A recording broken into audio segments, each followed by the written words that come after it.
estudando o Livro dos Médiuns, um estudo sequencial da obra O Livro dos Médiuns de Allan Kardec. Essa é a nossa forma de transmitir esperança, conhecimento e alegria.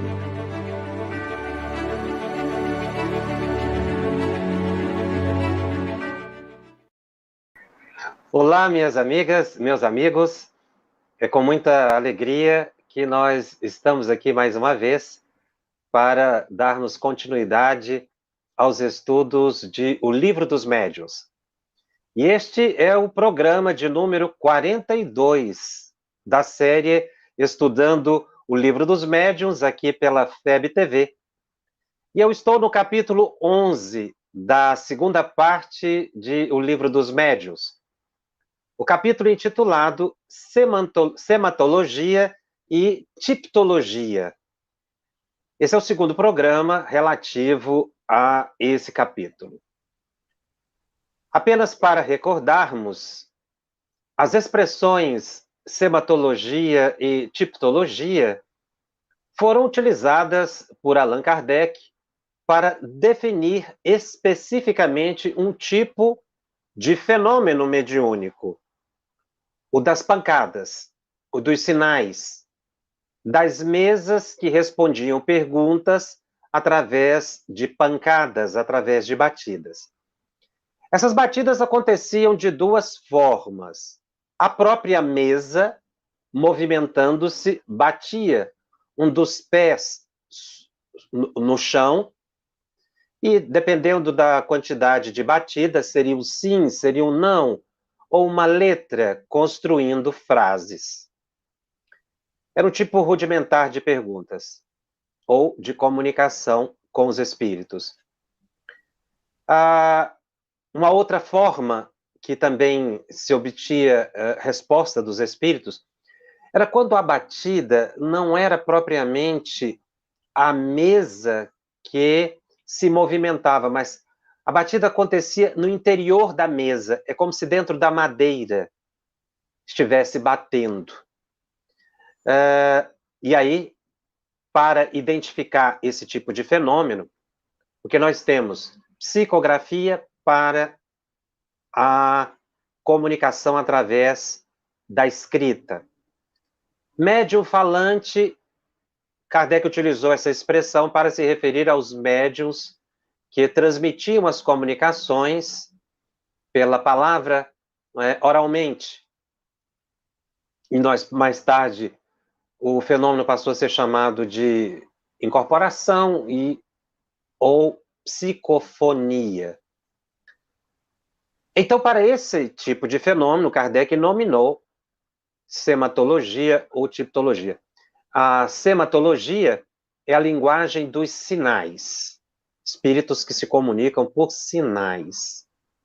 E a tiptologia alfabética era exatamente a comunicação que se dava através das pancadas. Nós estamos no item 142 de O Livro dos Médiuns, quando Allan Kardec diz que as pancadas poderiam ser obtidas de maneira simples, produzidas na própria mesa da madeira, o que acabamos de comentar, sem nenhuma espécie de movimento, diz o codificador. Esse assunto já foi tratado no capítulo das manifestações físicas. Mas o que se agrega aqui? Exatamente a definição do fenômeno. O cientista sempre nomina um fenômeno novo, identificado na natureza. Por isso a preocupação de Allan Kardec em dar nome a esse tipo de fenômeno, que as pessoas chamavam à época de mesa girante, mesa falante, e com um certo tom pejorativo. Então ele traz uma expressão científica com raízes latinas, não é? Na palavra, procurando melhor identificar aquele fenômeno, a fim de tirar aquela crítica, aquele sarcasmo que existia em torno das mesas girantes que eram tomadas como algo de brincadeira ou passatempo. Então, ele dá um caráter sério à comunicação, considera como comunicação mediúnica, primeiramente, não simplesmente um passatempo, e dá um nome específico, como existem nomes para os demais fenômenos, ou modos ou maneiras dos espíritos se comunicarem. Então, não foi meramente uma questão de criar uma palavra, foi para estabelecer um estudo metódico e científico. E essa harmonização da linguagem, ela favorece o desenvolvimento da pesquisa e da ciência. Na prática, pelo menos no movimento espírita brasileiro, a gente quase não ouve a utilização dessas expressões, sematologia e tipologia, porque o fenômeno já não acontece mais com tanta frequência. E isso se dá porque o processo de comunicação avançou, seguindo para a psicografia. Então, a mesa era um apêndice do médium. Ela batia para responder perguntas. Depois observou-se que bastava que o médium pegasse no lápis e o impulso produziria as palavras e se escreveria com maior facilidade, rapidez, as ideias ficariam mais claras. Mas é interessante passar de uma fase para outra, porque a fase inicial das mesas girantes, ou a fase da sematologia e da tipologia, para usarmos as expressões espíritas, essa fase, ela foi importante, porque ela trouxe uma evidência de que havia um fenômeno real acontecendo. E deu também oportunidade a Allan Kardec de verificar como era possível comprovar a autenticidade do fenômeno. Então, ali eles evitavam toda a possibilidade de fraude. Inclusive, ele considera que as batidas no interior da mesa, elas seriam até mais seguras do que o próprio movimento da mesa, não é, que poderia ser fraudado. Mas Kardec, quando observou o fenômeno, verificou que realmente tinha-se uma atenção para que aquilo ali fosse realmente autêntico. Só que Allan Kardec percebeu mais que a questão não era propriamente de se utilizar instrumentos que evitassem a fraude, não é? Porque existiam pessoas que fraudavam, usavam aquilo como brincadeira para enganar as pessoas. Mas ele verificou que o fenômeno era real. No entanto, a comprovação da autenticidade do fenômeno, foi a conclusão que chegou Allan Kardec, não estava propriamente na mesa, e nem no modo de se utilizar a mesa, ou de se evitar qualquer possibilidade da mesa ser manipulada. A autenticidade, verificou Allan Kardec, estava na originalidade do pensamento do comunicante espiritual. A autenticidade estava no conteúdo da mensagem e não no modo que ela era produzida. É isso que ele vai falar. Porque no momento em que ele chegou a essa conclusão de que, na verdade, você identifica o espírito é pelo conteúdo da mensagem, se é superior, se é inferior, e não propriamente pelo meio utilizado, o processo pôde avançar. para a psicografia. Por quê? Porque, ora, na mesa podia-se estabelecer critérios e condições que evitassem a fraude. Se os médiuns já tivessem começado de imediato com lápis, ficaria muito mais difícil crer, acreditar que aquilo era um fenômeno produzido por efeitos exteriores ao médium e não fruto do subconsciente do médium ou uma fraude do médium provocada, porque o lápis está na mão, quem é que garante que não é o médium que está escrevendo? Então, essa utilização que os espíritos, não é, superiores da mesa para causar a impressão da existência dos espíritos, ela foi necessária. Mas, repetimos, não só para comprovar que espíritos existiam, mas, sobretudo, para indicar como esses espíritos poderiam ser reconhecidos. Porque, como dissemos, se não tivesse passado por essa fase e Kardec ter percebido que o problema não estava na mesa em si, mas na ideia, que era através da ideia que se identificaria se vinha da mente do médium, da mente de um dos presentes ou de um espírito, um processo de telepatia, não é? Sem que Kardec pudesse verificar com segurança a essência da comunicação, não se poderia passar para a escrita e nem para a fala. Porque aí as pessoas realmente não iriam acreditar. Então, esse foi um mecanismo que a espiritualidade utilizou com dois objetivos, obviamente. Despertar a sociedade para a realidade espiritual, mas também embutido ali, já temos as raízes da identificação dos comunicantes espirituais. Aí depois pode passar para o lápis.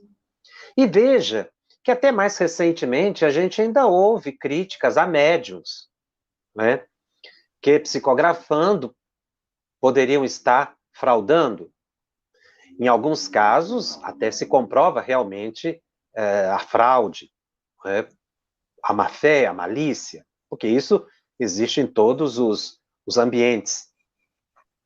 Decorre da inferioridade do nosso planeta, nós estamos ainda aprendendo a lidar, não é, com os recursos que o Pai Celestial nos ofereceu.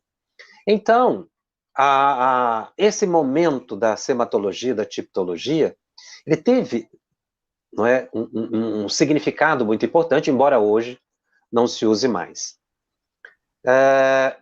E aí Kardec utiliza uma expressão para falar das pancadas produzidas na própria madeira da mesa, que seria a tipologia interior. Então, nós teríamos a tipologia alfabética, que a mesa apontaria as letras do alfabeto, e a tipologia interior, que o ruído, a batida, seria dentro, na madeira da mesa, e dessa forma, também, através do número de sinais ou de batidas, poderia-se construir frases. E aí Kardec vai tirando algumas conclusões adicionais desse fenômeno, aparentemente rudimentar. No item 142, ele anota: nem todos os médiuns são igualmente aptos às manifestações desse último gênero, ou seja, da tipologia interior. Nem todo médium era capaz de produzir esse fenômeno de batida no interior, na madeira da mesa.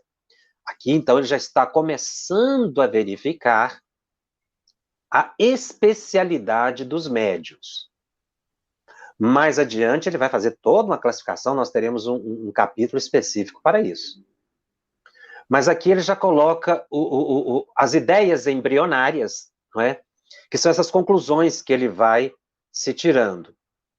Então, ele verifica que tem médiuns que eram capazes de produzir batidas na própria mesa da madeira. E outros, as pancadas, só poderiam acontecer com a oscilação da mesa, a mesa batendo, por exemplo, no chão. Isso existe até hoje, a especialidade mediúnica, tá? O processo foi evoluindo. E aí ele tira uma outra conclusão muito interessante. Ele diz que alguns médios não conseguem a batida no interior da madeira, e o que ele considerava mais sofisticado, embora mais simples, mais autêntico, e outros somente com o movimento oscilatório da mesa. E aí, nesse mesmo item, ele diz: contudo, exercitando-se, podem eles, em sua maioria, chegar a consegui-las daquela maneira. O que tem dupla vantagem de ser mais rápida e de se oferecer menos margem à surpresa, à suspeita, porque o movimento oscilatório da mesa poderia ser provocado.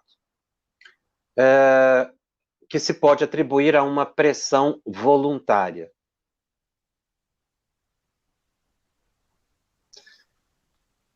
O que é importante aqui, nessa fala de Kardec, é que o médium exercitando um tipo de batida, seja no interior da mesa, ou no próprio movimento oscilatório do objeto, poderia haver um desenvolvimento. Então, sairia de um tipo e chegaria a outro tipo de batida. Daí porque Kardec diz muito no Livro dos Médiuns que a mediunidade é desenvolvível. Nós já tivemos a oportunidade de comentar e voltaremos ao assunto várias vezes. A faculdade mediúnica se desenvolve. Muitas pessoas querem dizer que não. A faculdade, ela é educável. Na verdade, as duas coisas acontecem. Kardec não vai utilizar, no Livro dos Médiuns, a expressão educação da mediunidade. Ele fala em desenvolvimento da mediunidade, que acontece pela prática, e ele vai falar em transformação moral para dar qualidade ao conteúdo da comunicação.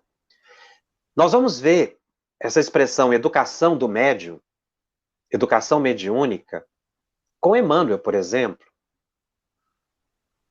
Ele tem um livro, inclusive, Mediunidade e Sintonia, em que ele faz bem esse paralelo entre desenvolvimento e educação. Desenvolvimento é fisiológico, se consegue com a prática. Educação decorre da transformação moral. E aí ele chega numa outra expressão, muito comum no movimento espírita, importante, que é a mediunidade com Jesus. Para significar exatamente essa capacidade que o médium passa a ter na qualidade da mensagem a partir de uma transformação moral. Mas aqui nessa frase que nós estamos analisando, exercitando-se, podem eles, em sua maioria, chegar a consegui-las daquela maneira. Ele não diz que todos vão conseguir.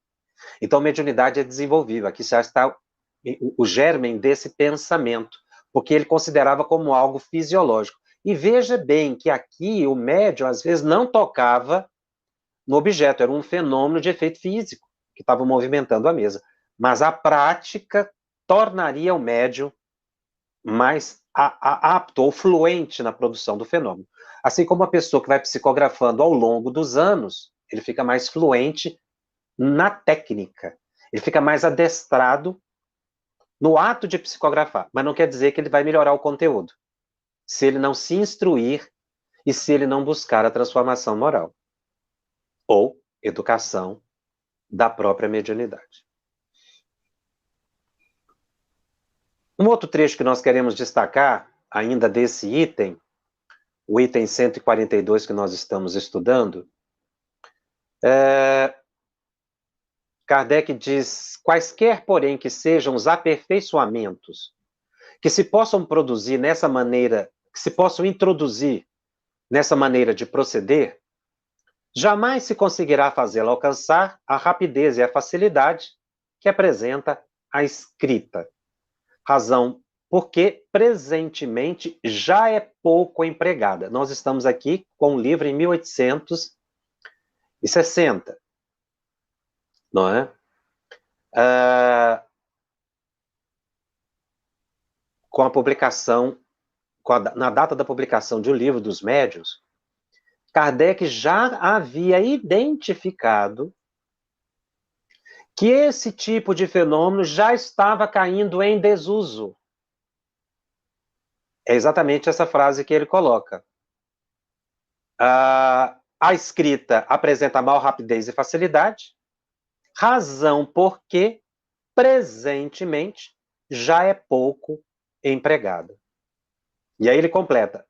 O fenômeno é interessante do ponto de vista de fenômeno, sobretudo para novatos, para provar a independência do pensamento do médium, ou seja, que ali não estava a interferência. Mas para quem já estava mais acostumado com o fenômeno mediúnico, já não tinha mais interesse aquele tipo de trabalho com as mesas.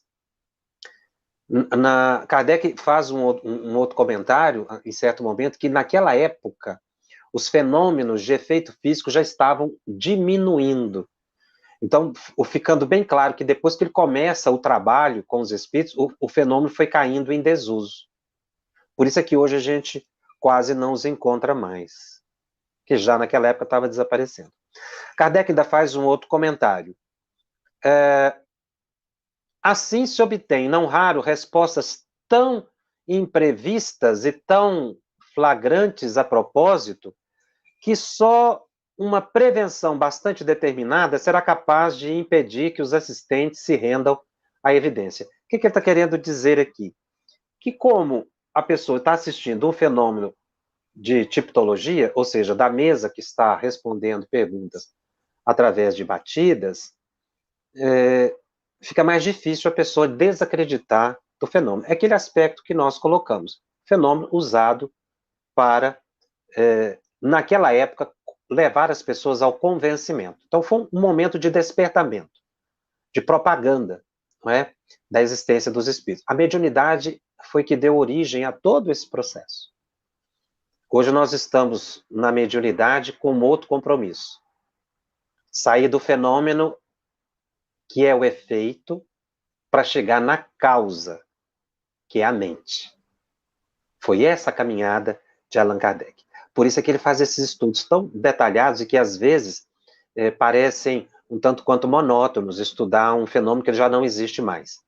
Mas é porque aqui ele está mostrando o que provocou a descoberta da mente, da alma, dos potenciais da psique humana e da realidade do mundo espiritual.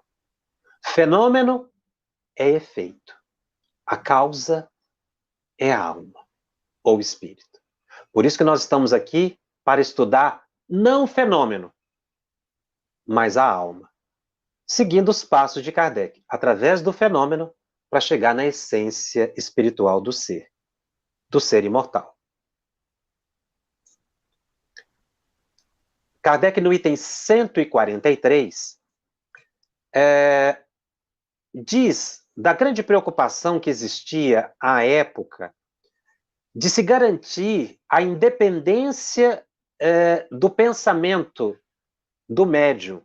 Ou seja, que o médium não estaria, naquele momento, interferindo na comunicação, ou por um processo telepático. Aqui, retirada a possibilidade da fraude. Kardec está colocando que o subconsciente do médium poderia interferir. Esse estudo ele vai desenvolver mais tarde, quando ele vai tratar do tema influência do médium nas comunicações.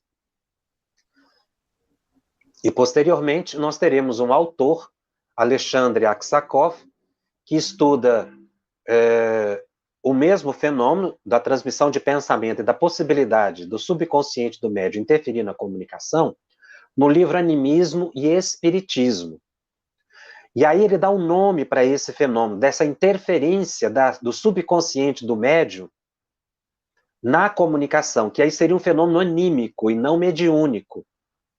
Ele chama de personismo, que seria a interferência do subconsciente do médium na comunicação, ou subconsciente do médium se comunicando. E vai usar a palavra animismo para se referir a movimentos de objetos. Aksakov fez uma outra classificação, o personismo e o animismo. Então aqui, as pessoas se preocupavam muito em evitar o que mais tarde vai ser chamado de personismo, não é? Que era garantir a independência do médium. Então as pessoas começaram a criar, inventar aparelhos para que não fosse possível o médium interferir na comunicação. Então as pessoas começaram a imaginar. E aí Kardec diz de um instrumento, ele diz que o instrumento foi publicado na América e que ele só conhecia por foto. Ele não chegou a ver a utilização. Mas ele descreve rapidamente. Ele diz que foram colocados alguns quadrantes e nesses quadros foram colocadas letras em que uma agulha móvel, não é, seria posta em movimento pela influência, obviamente, dos espíritos, utilizando o ectoplasma do médium. Ele diz uma agulha móvel que a influência do médium põe em movimento, mediante um fio condutor e uma polia. Então, essa agulha ia indicando letras. Isso foi uma invenção que ele reconheceu na América, porque também se estava pesquisando no mundo todo esse tipo de fenômeno. Então, e ele continua aí analisando outros mecanismos que foram sendo inventados, não é, para se tirar essa possibilidade. Ele diz que esse aparelho era muito complicado, é uma observação que ele faz, que denotam constituir um inconveniente, por ser complicado, que a independência do médium se comprova perfeitamente pelas pancadas interiores na madeira, e ainda melhor pelo imprevisto das respostas do que por todos os meios materiais. É exatamente o que nós comentamos. Você identifica o espírito, quem é e a natureza dele é pelo conteúdo da comunicação, e não pelo meio utilizado. Então, um psicógrafo, ele poderá perfeitamente pegar o lápis, sendo conhecido, se ele fraudar alguma coisa, ou se for algo do seu subconsciente, é perfeitamente perceptível. Né? A não ser que se acesse um subconsciente muito profundo, de vidas passadas, o que também é possível. Esse fenômeno a gente chama de animismo hoje, né? E que Aksakov chamou de personismo. Uma outra observação que Kardec faz de um outro aparelho, ele coloca no item 144 de O Livro dos Médiuns. E ele descreve o aparelho.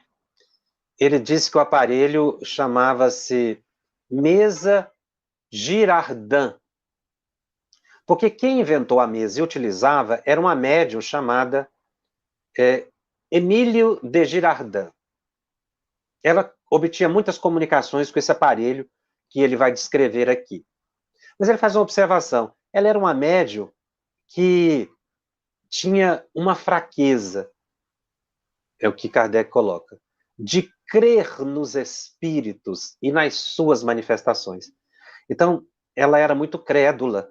E aí tudo que acontecia se deduz aqui claramente que ela acreditava, quando na verdade muita coisa poderia não ser verdade exatamente por causa do conteúdo da comunicação, que não era avaliado, mas simplesmente o movimento do objeto. Como é que era esse objeto?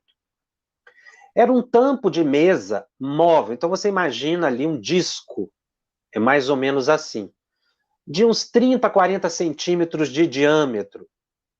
Esse disco, ele gira e acima desse disco tem uma agulha, não é? uma ponta. Nesse disco são colocados letras, palavras sim ou não. Mas como é que esse objeto funcionava e que Kardec achou que ele era muito frágil para se comprovar a autenticidade do fenômeno, porque ele se prestaria muito à fraude. Porque o mecanismo dele era o seguinte: o prato é móvel, onde estavam as letras, e a agulha é fixa. Então o prato ia movendo e parava uma letra ali de frente da agulha e assim ia construindo as palavras. Só que, onde estava o problema que Kardec identificou? As mãos do médium não saíam do disco, do prato girante. Então, o prato girava para um lado, a mão do médium ia e parava naquela letra. Então, seria fácil o médium manipular, porque ele poderia impulsionar com os dedos ali o movimento, né, daquele prato, daquele disco, para ir construindo as palavras. Kardec chega a observar, se o prato, ou esse disco, girasse sozinho, sob as mãos do médium, aí a confiabilidade seria maior. Mas a Madame de Girardin não utilizava dessa forma.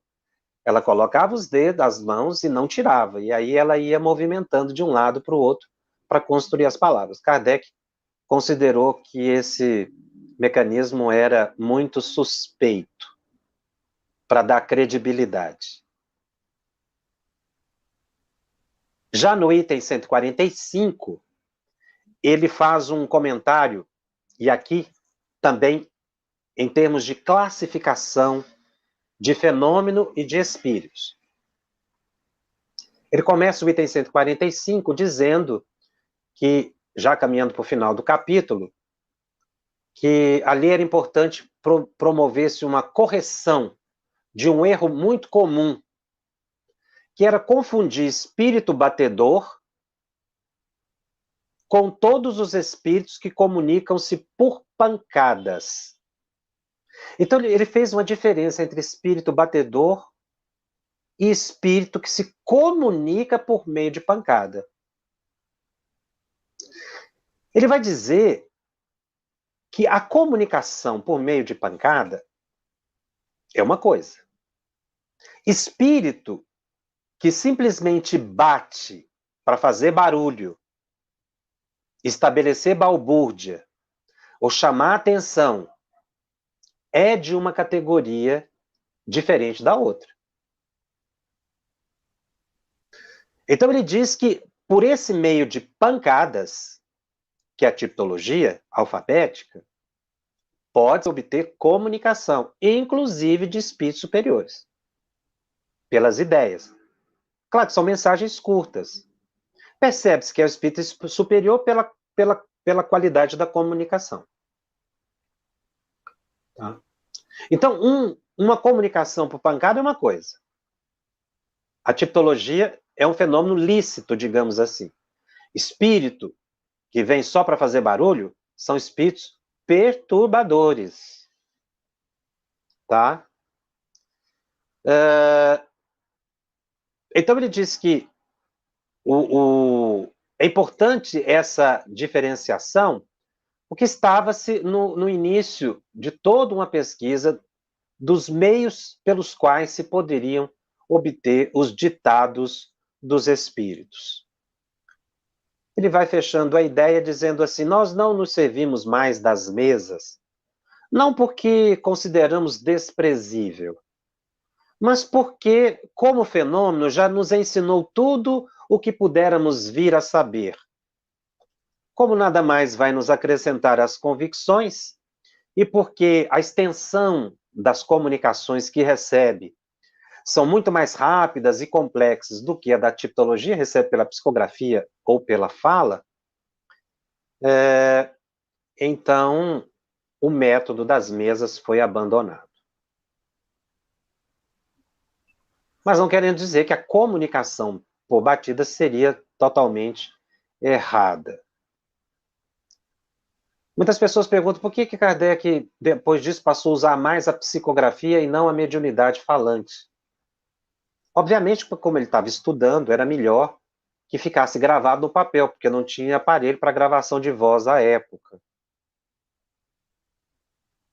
Então, aí ainda analisando a diferença dos espíritos batedores, dos que se comunicam por meio de pancadas, ele diz o seguinte, que esses espíritos que são chamados de batedores, inclusive eles foram chamados à época de batedores profissionais ou batedores de profissão.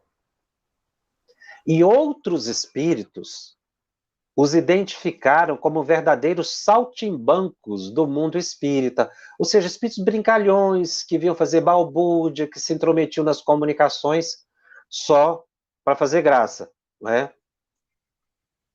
Mas que eram espíritos inferiores e sem conhecimento. Se tentasse comunicar com um espírito como esse, você não conseguiria, segundo Kardec, nenhuma mensagem mais útil. E é por isso que havia a necessidade de diferenciar o espírito que batia do espírito que comunicava. Porque o espírito que comunicava não era um brincalhão. Era simplesmente um meio utilizado. Poderia ser um espírito de conhecimento mediano, como poderia ser um espírito superior, dependendo do conteúdo da mensagem. Nós vimos no passado que para espíritos superiores se comunicarem através desse método, eles utilizavam, não é, outros espíritos como intermediários, tá? Mas os espíritos superiores poderiam utilizar. Eu trouxe aqui para nosso estudo também, fechando esse tema, alguns relatos que Allan Kardec faz na Revista Espírita, analisando o fenômeno da tipologia alfabética e da sematologia. Então, são fenômenos que aconteceram, autênticos, por meio de pancadas. Aquelas pessoas que quiserem estudar a Revista Espírita, você pode fazer o download gratuito no site da FEB. Você vai conseguir toda a Revista Espírita lá. Esse volume que nós estamos analisando aqui, ou que vamos analisar, é o mês de abril de 1865. Kardec analisa um fenômeno e tira uma conclusão muito importante. Era a comunicação entre dois irmãos, um desencarnado e um encarnado. E aí o desencarnado, conversando com o irmão através da tipologia, das pancadas, disse assim: eu estou quase sempre perto de ti, porque sei que és espírita e tenho confiança em ti. É certo que a simpatia atrai simpatia, e que não se pode ser expansivo com um médium que a gente vê pela primeira vez. Olha como Kardec era perspicaz. A mensagem é basicamente essa. Mas ele pega esse final da fala do espírito e faz toda uma análise em cima disso. Quando o espírito diz: com um médium que a gente vê pela primeira vez, não se pode ser tão expansivo, porque não tem simpatia. A palavra simpatia aqui é utilizada no sentido de afinidade, e não porque alguém é agradável, simpático, como a gente usa comumente. Então, simpatia atrai simpatia. Ele está falando aqui da sintonia, o espírito. E não se pode ser tão expansivo, ou seja, você não pode desenvolver muito pensamento com o médium que a gente vê pela primeira vez. Aí Kardec analisa a fala do espírito. Um pequeno trecho. Veja a riqueza interpretativa do codificador. De onde provém esse impedimento de um espírito que se encontra com um médium e não tem simpatia, portanto não pode desenvolver bem suas ideias? É isso que ele queria dizer. Aí Kardec faz essa pergunta: de onde provém então esse impedimento? E logo continua: é que a facilidade das comunicações depende do grau de afinidade fluídica existente entre o espírito e o médium. Essa é a visão do pesquisador. Algo que passaria superficial para a maioria das pessoas, mas que ele teve uma dedução, e já que penetrando no mecanismo das comunicações. Assim, continua Allan Kardec, cada médium é mais ou menos apto a receber a impressão ou a impulsão do pensamento de tal ou qual espírito. Essa palavra impulsão aqui no contexto ela é muito importante, porque mostra que realmente o pensamento do espírito é impulsionado para contactar com a mente do médium. Essa impulsão é a vontade. Nós teremos capítulos que vamos desdobrar isso com mais devagar e cuidado, mas André Luiz vai chamar esse processo de método indutivo. O espírito, ele causa uma hipnose, porque ele induz o pensamento do médium. Mas é o espírito que faz isso. E aí ele diz, pode ser um bom instrumento para um espírito e mal para outro. Este fato não desmerece suas qualidades, pois a condição é mais orgânica do que moral. Então, essa afinidade fluídica é orgânica. Orgânica é, porque ela é de perispírito para perispírito. Perispírito para perispírito é matéria, perispírito é orgânico, é um organismo. É um corpo. Kardec já havia anotado isso. Então depende dessa afinidade de perispíritos, que decorre também de simpatia, de gostos, de desejo. Então a palavra simpatia está sendo usada, Kardec vai usar muito a palavra simpatia no sentido de afinidade, não esqueçamos isso. Então ele continua comentando, os espíritos buscam de preferência os instrumentos com os quais vibram em uníssono. Impor-lhes o primeiro que aparecer é crer que deles possam servir-se indiferentemente. E aqui vai um alerta para quem dirige reunião mediúnica. Não se pode induzir um médium a entrar em transe com determinado espírito, por causa dessa ausência de afinidade fluídica. É o que Kardec está dizendo aqui. Essa orientação de Kardec é muito importante, porque às vezes um vidente vê um espírito perto de um médium, comunica com o dirigente, e o dirigente começa a induzir o médium a captar o pensamento daquele comunicante. E aí pode ser um desastre, porque vira uma fraude, ou um processo de personismo, um animismo inconsciente. Então não se induz médium a receber comunicação. Isso tem que ser espontâneo. Quem escolhe o médium é o espírito, por afinidade. Seria a mesma coisa que obrigar um pianista a tocar um violino, só porque ele sabe música. Não é assim. E aí Kardec continua analisando. Sem essa harmonia, a única que pode levar à assimilação fluídica, tão necessária na tipologia quanto na escrita, as comunicações são impossíveis, incompletas ou falsas. Viram? Se você induzir o médium, a comunicação não acontece, ou ela é incompleta, ou ela é falsa. E o médium, às vezes, ele é induzido a provocar uma fraude sem querer, porque o seu subconsciente pode assumir naquele momento. E o importante é que ele diz que essa afinidade fluídica, ela tem que acontecer também na tipologia. Então, o fenômeno da tipologia não exclui a sintonia entre espírito e médium. Que é aquilo que nós já comentamos. De onde os espíritos tiram as palavras para responder as perguntas, mesmo que por batidas? Do acervo de conhecimento mnemônico do médium.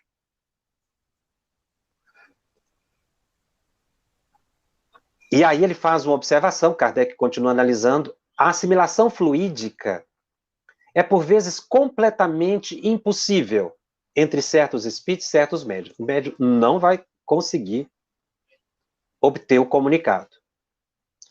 Mas o mais comum é que essa sintonia se estabelece gradualmente com o tempo. Essa é uma frase utilizada por Emmanuel, muito por André Luiz também. A sintonia se intensifica com o tempo. Veja a ligação desses autores espirituais. Manuel Filomeno de Miranda também utiliza isso, Ivone também.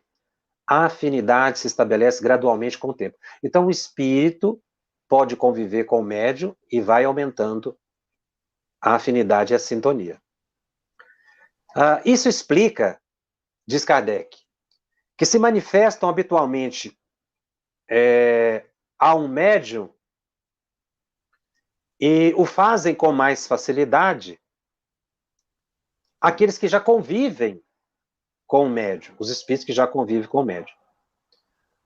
Porque as primeiras comunicações quase sempre atestam uma certa dificuldade e são menos explícitas. Isso aqui ele fala do início do desenvolvimento do médium também.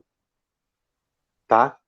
Então, ou seja, quando o espírito entra em contato pela primeira vez com o médium, muitas vezes essa mensagem ela é imperfeita, ela é incompleta.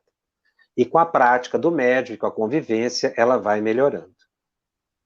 E aí que nós temos que tomar muito cuidado com aquelas mensagens que já de primeira vem lá Bezerra de Menezes, Emmanuel, Francisco de Assis, esses espíritos muito elevados.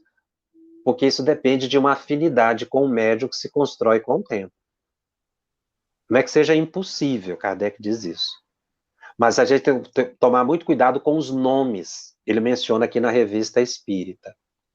E aí ele conclui, não existem médios universais para sintonizar com todos os espíritos.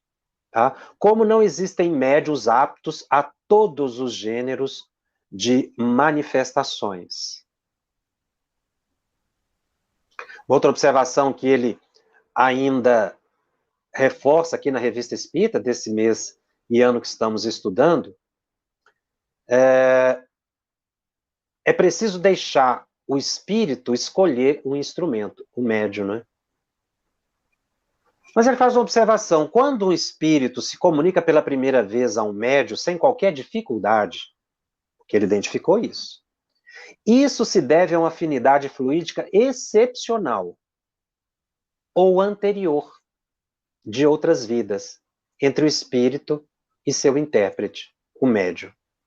Então, existem espíritos que vão estabelecendo afinidade com o tempo, outros decorrem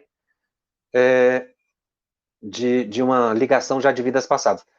Quem menciona isso é Chico Xavier em relação a Emmanuel. Chico diz que em relação a Emmanuel houve uma afinidade fluídica momentânea. Depois ele vai explicar que Emmanuel disse a ele que eles já conviveram por séculos juntos. Eram almas muito afins. Mas quando ele começa a psicografar André Luiz, por exemplo, André Luiz diz que frequentou a reunião de Chico 700 vezes antes de transmitir a primeira mensagem.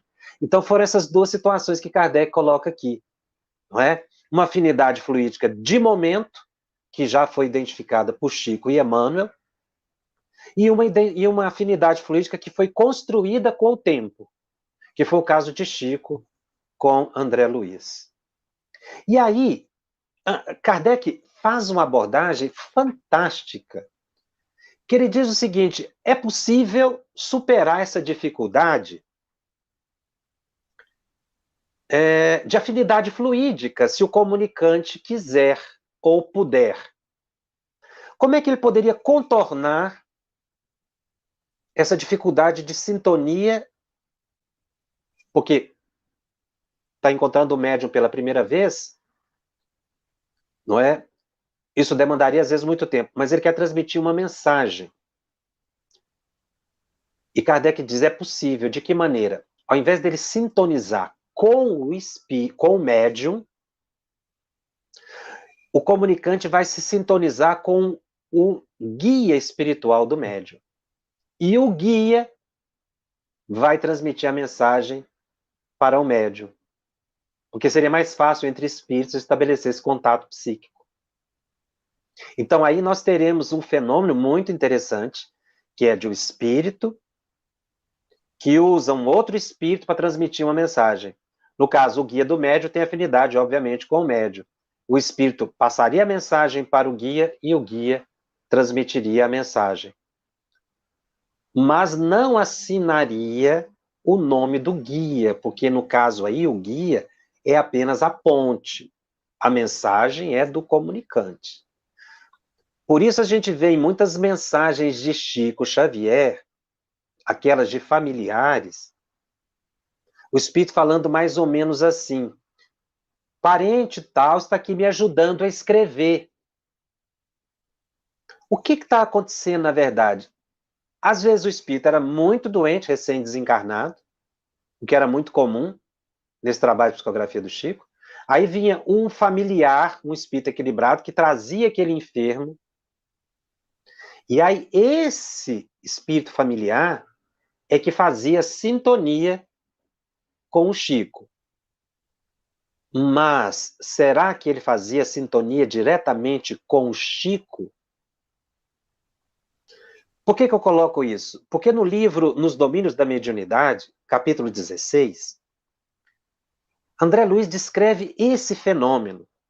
E ele diz de uma médiuma, Ambrosina, que psicografava em público e que os espíritos chegavam para se comunicar, familiares desencarnados.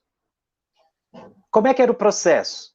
O que Kardec descreveu. O comunicante sintonizava com o mentor da Ambrosina, que era médium, e com ela. Ele fazia dupla comunicação. Então, o mentor transferia a mensagem. Acredito que seja esse o processo utilizado com Chico Xavier, porque ele recebia uma enormidade de informações de espíritos mais diversos. Não teria como Chico ter sintonia com todos ao mesmo tempo, que numa noite compareciam pessoas lá que ele nunca tinha visto e que espíritos não davam tempo de conviver com o Chico. Então, como é que era superada essa dificuldade? O desencarnado, às vezes amparado por um familiar também desencarnado, entrava em sintonia com Emmanuel e com Chico. E aí vinha a mensagem. Por isso é que vinha aquela mensagem bela, organizada, porque às vezes se fosse o comunicante mesmo, não poderia trazer uma mensagem tão clara. Aí a gente pergunta, onde está a originalidade disso? No conteúdo da mensagem. Porque ali eram tratados assuntos que Chico desconhecia, que a família desconhecia, que é o que Kardec fala aqui nessa revista espírita. Ele vai dizer aqui para frente que o que se identifica é exatamente detalhes, nuances da linguagem. Ele fala isso na revista espírita de 1866, no ano de julho de 1866, ele diz que a prova da autenticidade do espírito se ressalta de fatos trazidos na comunicação, uma maneira característica do espírito falar, nuances da própria linguagem do comunicante, pequenos detalhes que se deve observar. E não necessariamente o nome do comunicante. Às vezes, o médium não consegue captar nem o nome do comunicante. E aqui nessa revista, ele faz um estudo da identidade dos espíritos, das comunicações, e isso aqui tudo obtido por tipologia, tá? Que eu trouxe aqui para o nosso estudo é de tipologia. Uma mensagem que um pai recebe, a filha dá uma comunicação e começa a mensagem falando assim, pai. E aí depois o pai diz, minha filha nunca me chamou de pai. Ela sempre me chamou por um outro nome em francês. Por que isso? Mas o conteúdo parece que é minha filha. Apenas esse erro.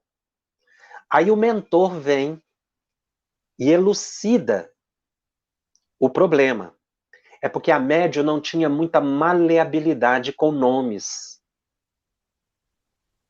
Mais tarde, esse mesmo pai acaba recebendo uma mensagem que a filha utiliza o apelido que o pai tinha costume de utilizar. Então, como o médium não tinha estrutura psíquica, Então, supõe-se que alguns médiuns são capazes de captar nomes de espíritos, porque esses espíritos vão juntando as letras como que no fenômeno de tipologia, talvez por isso seja estudado aqui nesse capítulo. As letras são juntadas na mente do médium, e o médium é mecânico, ou semimecânico, ou intuitivo muito seguro, ele consegue escrever um nome desconhecido, porque um objeto é fácil, o espírito projeta a imagem do objeto na cabeça do médium, uma cadeira, ele escreve cadeira, ou fala cadeira. Mas e o nome de uma pessoa? O nome não tem uma imagem. Então, alguns médiuns conseguem, como Chico conseguia muito. Ivone Pereira disse que não conseguia. E era uma médium excepcional. Anotar diversidade de nomes. Ela tinha uma certa limitação. Embora uma fluência excepcional. Né? Mas o próprio Divaldo menciona que também tem muita facilidade, mas o Divaldo quase não faz, ou fez esses trabalhos de recepção direta de mensagem, embora ele atendesse durante a vida toda. Muitas pessoas identificavam pela vidência, pela intuição, pela orientação dos mentores, que também usavam o mesmo mecanismo. Né?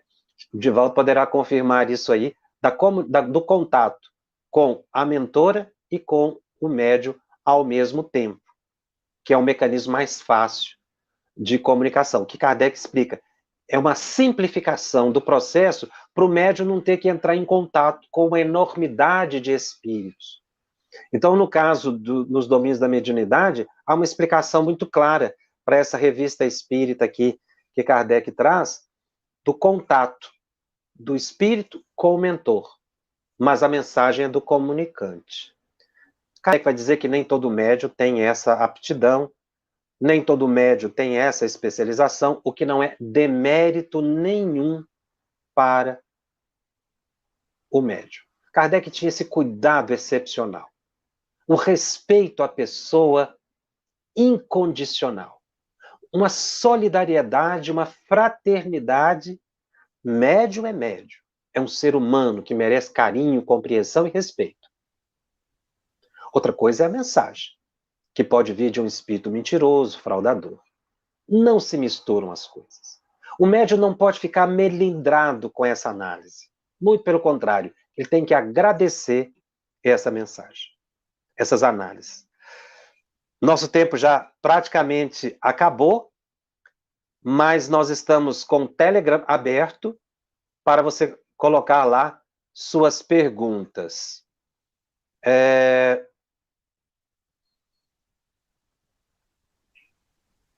A Cláudia me faz a seguinte pergunta: Jacobson, essa sintonia, ela é alterada pela moral do médium? A moral do médium estabelece a sintonia que o médium é capaz de ter.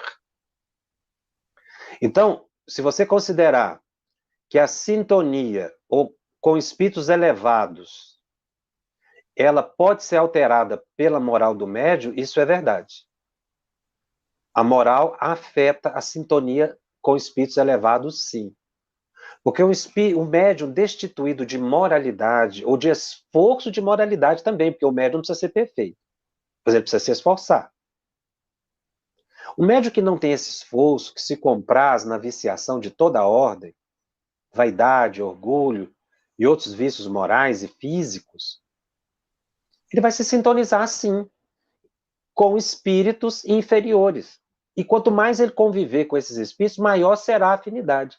Por isso, pessoas que sofrem obsessão muitos anos, quando o espírito se afasta, ele continua com os mesmos traços de quando estava obsidiado. Por causa da assimilação fluídica, da sintonia, que foi se intensificando com o tempo. Às vezes ficam até lesões no cérebro. Então a moral influencia, sim, na boa sintonia.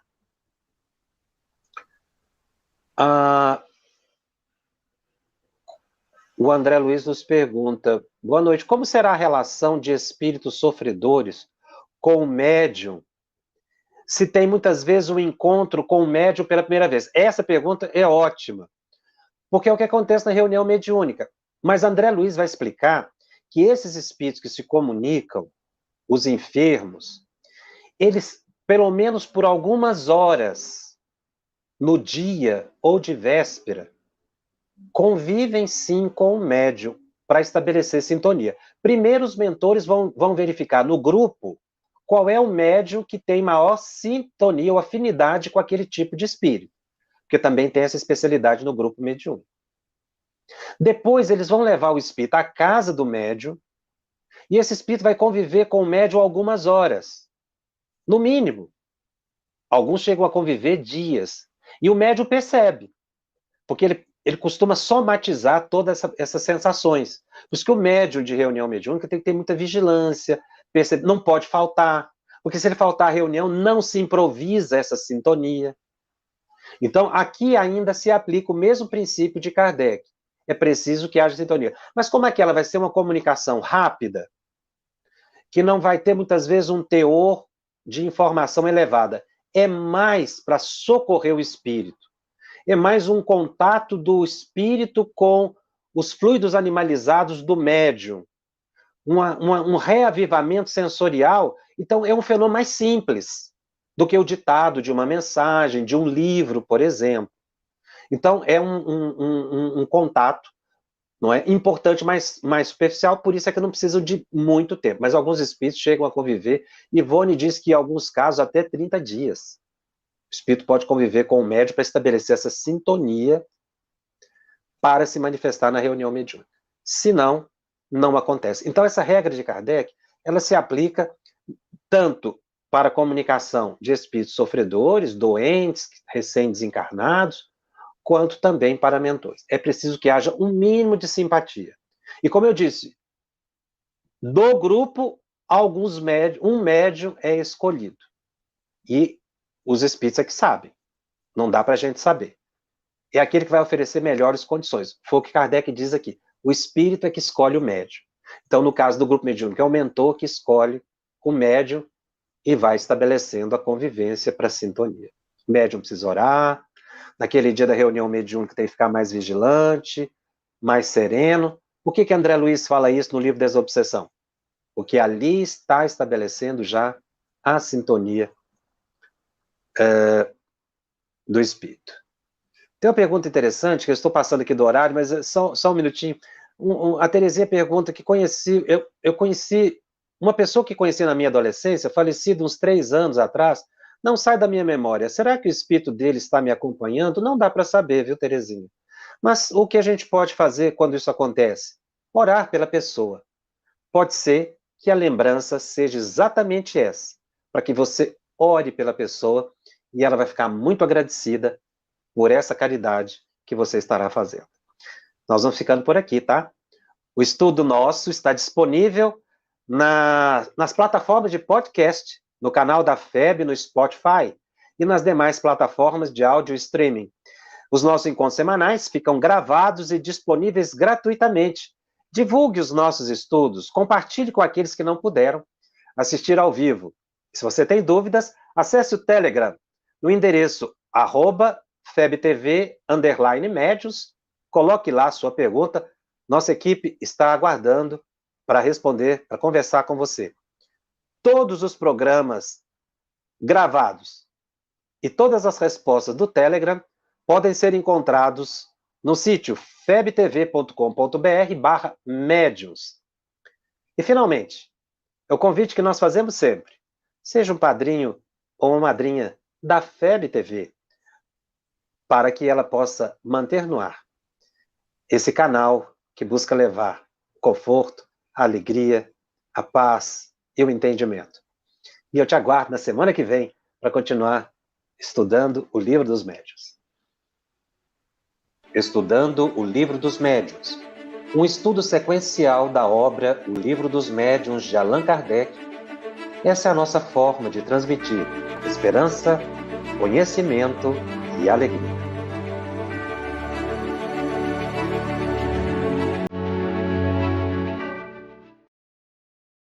Em 2020, sem sombra de dúvidas, foi um ano totalmente desafiador para todos nós e também para todas as instituições do mundo, e não foi diferente com todo o movimento espírita. Mas graças à FEB TV, os nossos congressos virtuais, webinários e muitas palestras e grupos de estudos chegaram às nossas casas, através dos nossos smartphones, tablets, computadores ou na tela da nossa TV. Por isso estou aqui para agradecer a você que tem ajudado há mais de 2 anos a FEB TV estar no ar, trazendo aos nossos corações o consolo dessa doutrina tão balsâmica. Parabéns à FEB TV, parabéns a todos que fazem esse movimento fantástico e a você que tem contribuído com tudo isso. FEB TV, com você em todos os momentos.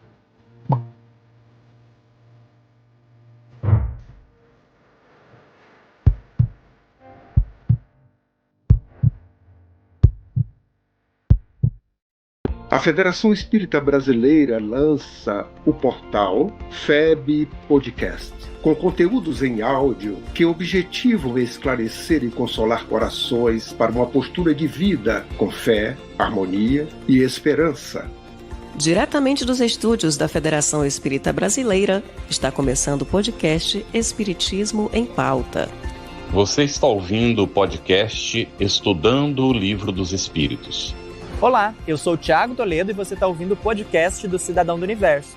Você está ouvindo o podcast do Entre Dois Mundos. Você está ouvindo o podcast do Gostinho de Leitura. Estudando o Livro dos Médiuns. Olá, eu sou a Marina Miranda e você está ouvindo o podcast Minha Nada Mole Encarnação. Essa é a nossa forma de transmitir esperança, conhecimento e alegria.